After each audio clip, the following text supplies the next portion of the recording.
গুয়াঞ্জি শহরের খুব কাছেই একটি আনকমন প্লেস, সেটাকে বলা হয় বায়ুন মাউন্টেন।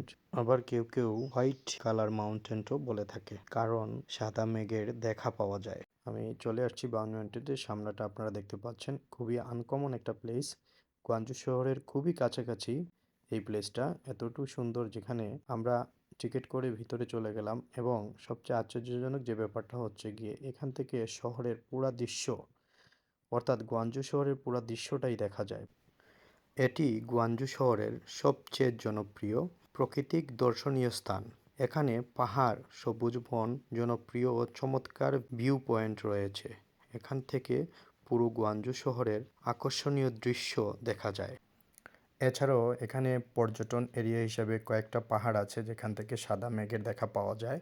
গাছের ভিতরে চায়নারা লাইটিং করে রেখেছে, সেটার মনোমুগ্ধকর পরিবেশ দেখা। আপনারা যারা ঘুরতে চায়নাতে আসবেন, আপনারা চেষ্টা করবেন এই জায়গাটা ভিজিট করার জন্য।